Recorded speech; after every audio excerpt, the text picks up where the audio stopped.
नमस्कार दोस्तों, तुलसी के पास दिया जलाने से क्या फल मिलता है, जानिए श्री कृष्ण जी क्या कहते हैं। दोस्तों, एक समय की बात है, देवी सत्यभामा भगवान श्री कृष्ण के पास आकर उनसे पूछने लगती है, स्वामी मेरे मन में कुछ प्रश्न उठ रहे हैं, कृपया मेरा मार्गदर्शन करें।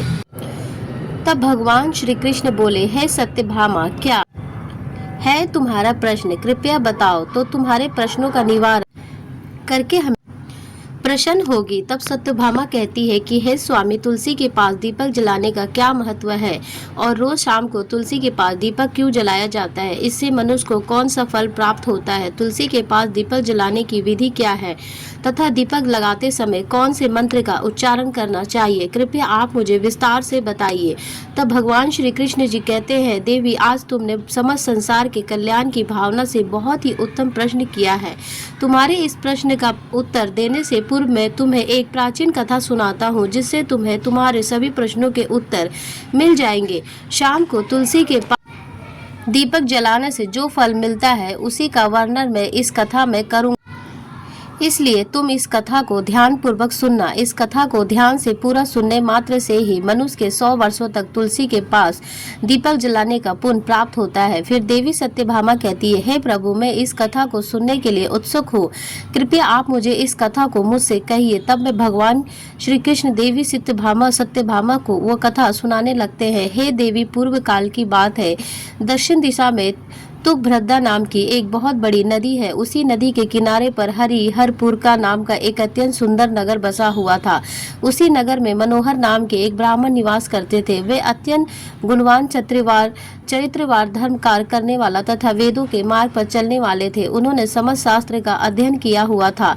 उसी ब्राह्मण की एक पत्नी थी जिसे लोग दुराचार कहकर पुकारते थे, क्योंकि उसके कर्म ही उसके नाम के अनुसार थे। वो सदैव ही अपने पति को मानी करती थी और अपमानित करने से अपने पति के लिए कुआ च कहती थी। पति को भयंकर दुख देती थी। पति के लिए कभी भोजन नहीं बनाती थी।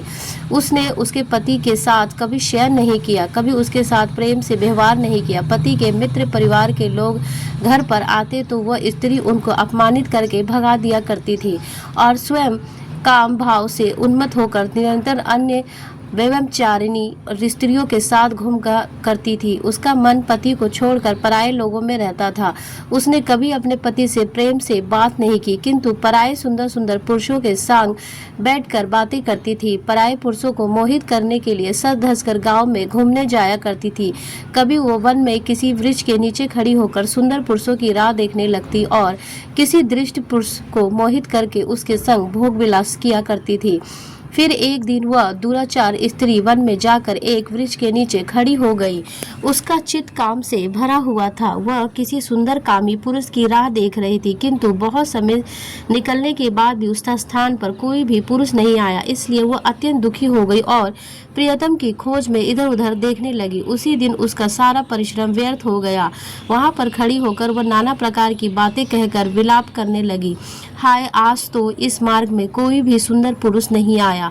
अब मैं कैसे अपनी काम शांति करूं? आज की रात कैसे बीतेगी? वो जोर जोर से विलाप करने लगी। उसी जंगल में एक भयानक बाघ निवास करता था। उस पापनी स्त्री की आवाज सुनकर वो जाग गया और उछलकर उस स्त्री का भक्षण करने के लिए उसके पास आ गया। उस भयंकर बाघ को देखकर वह स्त्री के पसीने छूटने लगे। वह भय से थर थर कांपने लगी। वह स्त्री कुछ करती इतने में ही उस बाघ ने अपने पंजे से उसे घायल कर दिया और वह स्त्री जमीन पर गिर पड़ी। जमीन पर गिरते ही वह स्त्री चिल्लाते हुए बोली, अरे बाघ, तू किस लिए यहाँ पर आया है? मुझे क्यों मार रहा है? मैं यहाँ पर अपने प्रियतम को खोज के लिए आई हूँ। तू मुझे छोड़ दे। मेरा भक्षण करके तुझे क्या मिलेगा? उस स्त्री की यह बात सुनकर वह भयानक बाघ क्षण भर के लिए रुक गया और हंसते हुए बोलने लगा, दुष्टा, आज विधाता ने तुझे मेरा ग्रास नियुक्त किया है। तुझे जैसी पापनी स्त्री को भक्षण करना ही मेरा काम है, तभी तुझे इस शरीर से मुक्ति मिलेगी। वह स्त्री कहने लगी, बाघ, तू कौन है? मुझे सच सच बताओ, तुम्हें किस कारण से बाघ होना पड़ा और तुम मुझ जैसी स्त्री का भक्षण क्यों करते हो? पहले मुझे सारी बात बताओ और फिर मेरा भक्षण करो। फिर वह बाघ कहने लगा, हे पापिनी, मैं तुझे मेरे पूर्व जन्म का वृतांत सुनाता हूँ। किस कारण से मुझे बाघ होना। पूर्व काल में दक्षिण देश में एक नदी थी। उस नदी के तट पर एक नगरी बसी हुई थी। उसी नगरी में मैं निवास करता था। मैं एक ब्राह्मण का पुत्र था और नदी किनारे बैठकर यज्ञ आदि कार्य भी किया करता था। मैंने उस जन्म में अपने अनेक पापियों के लिए यज्ञ किए। उस पापियों के घर का भोजन किया। मैंने धन के लोभ से अनेक पापियों के लिए कार्य किए। जिन वस्तुओं का दान ब्राह्मण को नहीं लेना चाहिए उन वस्तुओं का दान भी मैंने ग्रहण किया और दूसरों से धन लेता था लेकिन कभी वापस नहीं करता था। इस प्रकार से पाप करते हुए मुझे बहुत साल बीत गए और मैं बूढ़ा हो गया। मेरे बाल सफ़ेद हो गए, आंखें सूज गई और मुंह के सारे दांत गिर गए, लेकिन फिर भी मेरी दान देने की आदत नहीं छूटी और मैं लेने की आदत नहीं छूटी और मैं पाप करता गया। फिर एक दिन धन के लोभ से नदी किनारे गया और अन्य दूत ब्राह्मणों के साथ मिलकर हमने लोगों का ठगा। झूठे मंत्र वचन बोलकर हमने बिना विधि किए ही देवी देवताओं का पूजन किया और बहुत सारा धन दान में ले लिया। और फिर मुझे उसी स्थान पर एक बीमार कुत्ते ने मेरे पैर पे काट लिया और मैं मूर्छित होकर गिर पड़ा। उसी क्षण मेरे प्राण चले गए। फिर यम के दो दूत उस स्थान पर प्रकट हुए और मुझे पकड़कर यमपुरी ले गए। वहां पर यमराज ने चित्रगुप्त से मेरे कर्मों का लेखा जोखा निकालने के लिए कहा। फिर चित्रगुप्त ने कहने लगे कि धर्मराज, इस ब्राह्मण ने घोर पाप किए हैं। इसने दूसरों से झूठ कहकर धन लूटा है, विधि से पूजा ना करे, झूठे मंत्र बोलकर भगवान का अपमान किया, इसीलिए यह पापी ब्राह्मण केवल नरक जाने के लिए ही योग्य है। फिर यमराज ने अपने दूतों को आदेश देकर मुझे नरक की अग्नि में डाल दिया। अनेक वर्षों तक नरक की सजा भोगने के बाद मुझे बाघ का शरीर प्राप्त हुआ और मैं इस दुर्गम वन में निवास करने लगा। मैं अपने पूर्व जन्म के पापों को याद करके कभी भी महात्मा, साधु, पुरुष, सती स्त्रियों का भक्षण नहीं करता हूँ। मैं केवल पापी, दुराचारी तथा उल्टा स्त्रियों का ही भक्षण करता हूँ ताकि मुझे पाप से मुक्ति मिल जाए। इस प्रकार से उस बाघ ने अपने पूर्व जन्म का वृतांत सुना दिया और उस स्त्री से कहने लगा कि पापनी, तेरे आचरण से तू उल्टा दिखाई पड़ती है। अपने पति को छोड़कर तू इस वन में अन्य पुरुषों के साथ भोग विलास करने के लिए आई है, इसलिए आज तू मेरा ग्रास अवश्य बनेगी।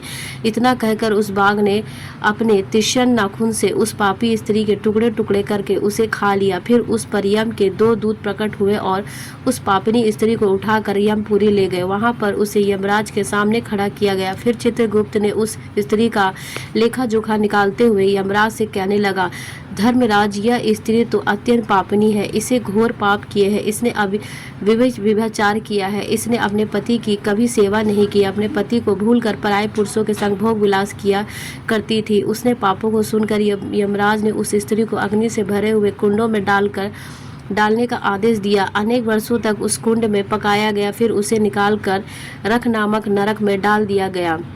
इस प्रकार से उसे अनेक वर्षों तक अलग अलग नरक में डाला गया और नरक में डालने के बाद वह महापाप स्त्री पुण्य पृथ्वी लोक पर आकर चांडाल के रूप में उत्पन्न हुई। चांडाल के घर में जन्म लेकर वह फिर से अनेक पाप करने लगी। वे व्यभिचार करने लगी, अनेक पापी पुरुषों के संग व्यवहार करने लगी। फिर कुछ समय बाद पूर्व जन्म के पापों के कारण उसे कोढ़ का रोग भी हो गया और वो भयानक पीड़ा सहन करने लगी। उसका अंग अंग जलने लगा, उसके नेत्रों में पीड़ा होने लगी। इस दुख को सहन करती हुई वह दिन बिताने लगी। फिर एक दिन तीर्थ में स्नान करने उद्देश्य के अंतपुर में चली गई। वहां पर एक आश्रम के बाहर निवास करने लगी। उस आश्रम में एक तुलसी का पौधा था। अन्य स्त्रियों को वहां पर तुलसी के पास दीपक जलाते हुए देखकर उस पापी स्त्री ने भी पूछा, वही किया। उसने तुलसी के पौधे में एक दीपक जला दिया। फिर उसी रात हृदय फटने से उसकी मृत्यु हो गई और यमराज के दो दूत उसे ले जाने के लिए वहां पर प्रकट हुए। जैसे ही यम के दूत उस पापी स्त्री को पास में आकर ले जाने लगे, भगवान विष्णु के दो पार्षद उस स्थान पर प्रकट हुए और उन्होंने उन दूतों को रोक लिया और कहने लगे, दूतों, इस स्त्री को तुम छोड़ दो, यह स्त्री नरक जाने के योग नहीं है, तुम किसके आदेश से ऐसा अधर्म कर रहे हो। फिर यम के दूत कहने लगे, पार्षदों, हम यमराज के आदेश से इस पापी स्त्री को उठाकर ले जा रहे, किंतु आप हमें किस कारण से रोक रहे हो। यह स्त्री अत्यंत पापी है, इसे नरक में ले जाने की आज्ञा मिली है। फिर पार्षद कहने लगे, दूतों, यह स्त्री तो विष्णु भक्त है, यह नरक जाने के योग नहीं है। इसने शाम को तुलसी के पास दीपक जलाया, इसी के कारण से इसके समस्त पाप नष्ट हो गए। इसलिए अब यह नरक जाने के योग नहीं है, ये स्वर्ग जाने की अधिकारी बन चुकी है। पार्षदों की बात सुनकर उन दूतों ने उस स्त्री को उसी स्थान पर छोड़ दिया और यम लोग लौट गए।